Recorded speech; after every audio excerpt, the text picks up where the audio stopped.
Hi friends, இன்றைக்கி நம்ம Nisha cooking சேனலில் ஒரு அருமையான ஸ்நாக்ஸ் ஐட்டம் தான் செய்ய போகிறேன். இது வந்து பிரேக்ஃபாஸ்ட்டாகவும் எடுத்துக்கலாம், ஸ்நாக்ஸாகவும் எடுத்துக்கலாம். நான் முழுக்க இது இட்லி மாவு வச்சு செஞ்சுருக்கேன். இட்லி மாவில் இது எப்படி செஞ்சுருக்கேன்னு வாங்க பார்ப்போம். அதுக்கு முன்னாடி எங்கள் சேனல் லைக் பண்ணுங்கள், ஷேர் பண்ணுங்கள், சப்ஸ்கிரைப் பண்ணுங்கள், பெல் பட்டன் ஆன் பண்ணுங்கள், கமெண்ட் பண்ணுங்கள் எப்படின்னு சொல்லிட்டு எங்கள் ரெசிபி. இதை நம்ம கெச்சப்பும் புதினா சட்னியும் வச்சு சேவ் பண்ணியிருக்கேன். வாங்க இது எப்படி செய்யலான்னு பார்ப்போம். வச்சு நம்ம அருமையான ஒரு டிஃபன் ரெடி பண்ணலாம். இது டிஃபனாகவும் ரெடி சாப்பிட்லாம், ஈவினிங் ஸ்நாக்ஸாகவும் சாப்பிட்லாம்.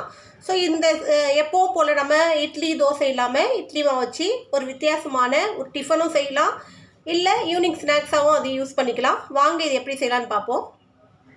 ஃபஸ்ட்டு நம்ம வந்து மிக்ஸி ஜாரில் ஒரு 3லேருந்து 4 பச்சை மிளகா நம்ம காரத்துக்கு ஏற்ற மாதிரி எடுத்துக்கோங்க. உங்களுக்கு எந்த அளவுக்கு காரம் வேணுமோ அந்தளவுக்கு எடுத்துக்கோங்க.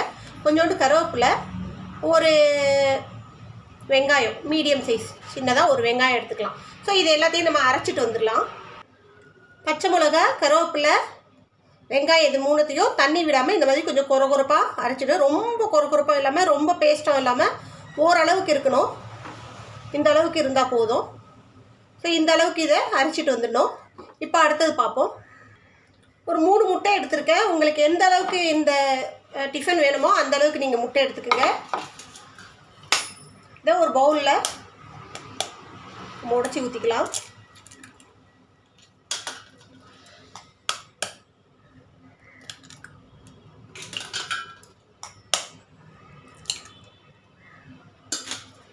இதை நல்லா பீட் பண்ணிக்கோங்க.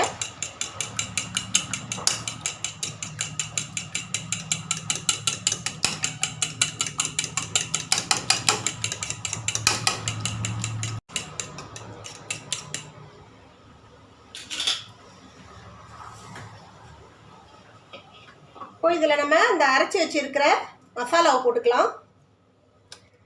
இதோட ஒரு அரை ஸ்பூன் அளவுக்கு இஞ்சி பூண்டு போட்டுக்குங்க.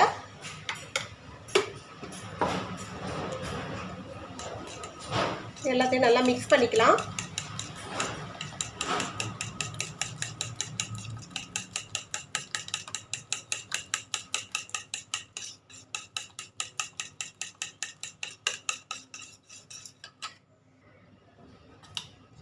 இதில் ஒரு அரை ஸ்பூன் அளவுக்கு மஞ்சள் பொடி, ஸ்பூன் அளவுக்கு ஜீரகப்பொடி,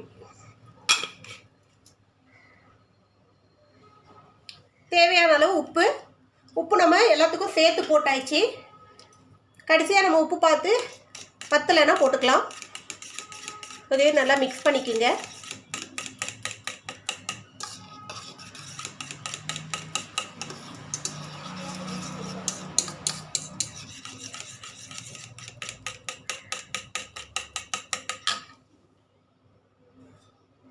இப்போ இதில் பிரெட் கிரம்ஸு, ப்ரெட்டு அரிச்சி எடுத்துருக்கேன். ஒரு 4 ப்ரெட்டு அரிச்சி எடுத்துருக்கேன்.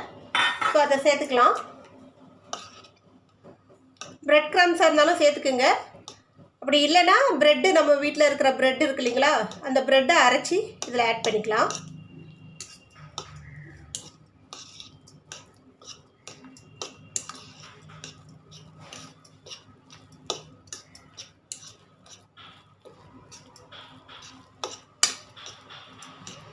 சூப்பராக இருக்கும். குழந்தைங்க ரொம்ப விரும்பி சாப்பிடுவாங்க ஸ்நாக்ஸ் டைமில். அதே போல் காலைல டிஃபனுக்கு நீங்கள் கொடுக்கும்போது ஒரு புதுவிதமான டிஃபன் கொடுத்த மாதிரி இருக்கும் உங்களுக்கு. அதோடு நம்ம இந்த இட்லி மாவை சேர்த்துக்கலாம்.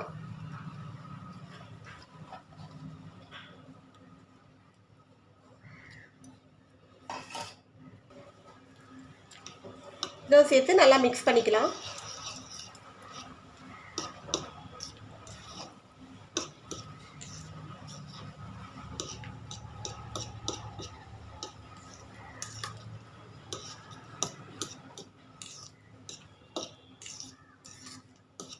நட சுட சுட செஞ்சு கொடுத்தீங்கன்னா சாப்பிட்டுட்டே இருப்பாங்க. நம்ம செய்ய அவங்க சாப்பிட்டுட்டே இருப்பாங்க. அந்த அளவுக்கு டேஸ்ட்டாக இருக்கும்.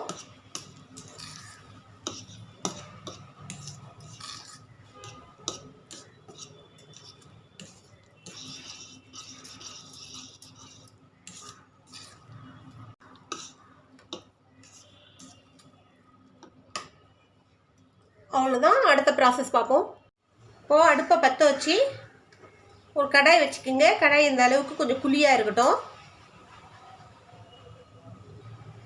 கடையில் எண்ணெய் ஊற்றி எண்ணெய் கொஞ்சம் நல்லா சூடு வரட்டும். எண்ணெய் நல்லா சூடு வந்துடுச்சு. இந்த ஒரு புளிக்கரண்டியால் ஒரு கரண்டி எடுத்து இதில் ஊற்றுங்க. புளிக்கரண்டி கொஞ்சம் பெருசாக இருந்தாலும் சரி, சின்ன குட்டி குட்டியாக வேணும்னா சின்னதாக எடுத்துக்கோங்க. கொஞ்சம் பெரிய பெரிய சைஸாக வேணும்னா கொஞ்சம் பெரிய கரண்டியாக எடுத்துக்கோங்க.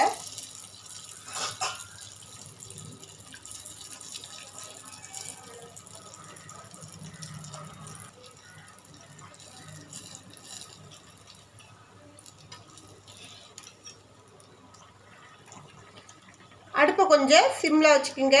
உள்ள வரைக்கும் கொஞ்சம் வேகும்.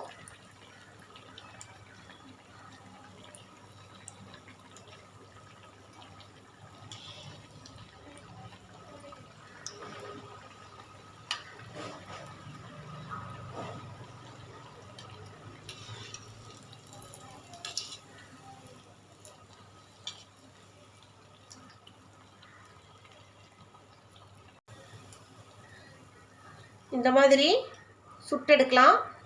இது வந்து நல்ல டேஸ்ட்டாக, நல்லா கிறிஸ்பியாகவும், சுட சுட சாப்பிடும்போது நல்லா டேஸ்ட்டாகவும் இருக்கும். அது ரொம்ப குட்டியாக இருக்குது, கொஞ்சம் பெரிய சைஸ் வேணுன்னா கொஞ்சம் பெரிய கரண்டி குழிக்கரண்டியில் எடுத்து ஊற்றிக்கலாம்.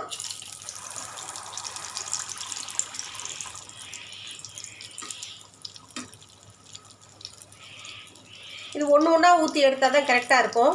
நிறைய நீங்கள் போட்டிங்கன்னா ஒன்றுக்குள்ளே ஒன்று ஒட்டிக்கும். ஸோ ஒன்று ஒன்றா ஊற்றி எடுங்க.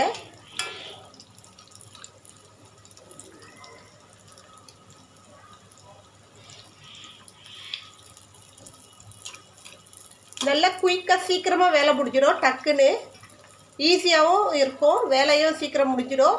அதே போல் நல்ல டேஸ்ட்டாகவும் இருக்கும் சாப்பிட்றதுக்கு. அதிக நேரம் எடுக்காது.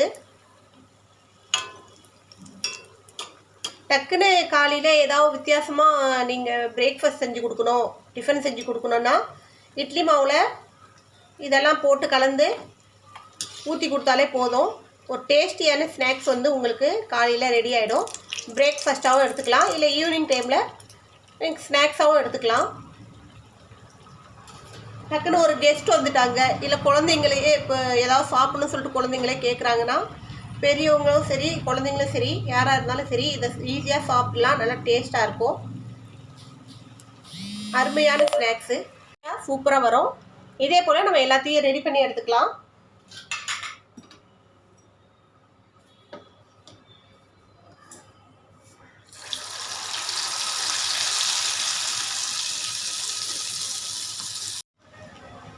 எல்லாத்தையும் சுட்டு முடிச்சுட்டேன். ஆனாலும் எண்ணெய் அப்படியே இருக்குது பாருங்கள். நான் ஊற்றின எண்ணெய் கொஞ்சம் கூட அது குடிக்கல. ஸோ அப்படியே இருக்குது எண்ணெய், நம்ம எப்படி ஊற்றினமோ அப்படியே இருக்குது. இட்லி மாவில் சூப்பராகவும் ஈஸியாகவும் ஒரு ஸ்நாக்ஸ் செஞ்சு ஆயிடுச்சு. 5 நிமிஷம், அதிக நேரம் எடுத்துச்சுன்னா ஒரு 10 நிமிஷம் எடுக்கும் உங்களுக்கு இந்த ஸ்நாக்ஸ் செய்கிறதுக்கு. சூப்பராகவும் டேஸ்ட்டாகவும் நல்லா ஸ்மூத்தாகவும் இருக்கும் இந்த ஸ்நாக்ஸு. ஸோ இதை நீங்கள் வீட்டில் செஞ்சு பாருங்கள், எப்படின்னு சொல்லிட்டு எனக்கு கமெண்ட்டில் சொல்லுங்கள். எங்கள் வீடியோ கடைசி வரைக்கும் பார்த்தா உங்கள் அனைவருக்கும் மிக்க நன்றி. இன்னொரு ரெசிபியோடு உங்களை சந்திக்க வரை உங்களிடம் விடைபெறுவது உங்கள் நிஷா. பாய்.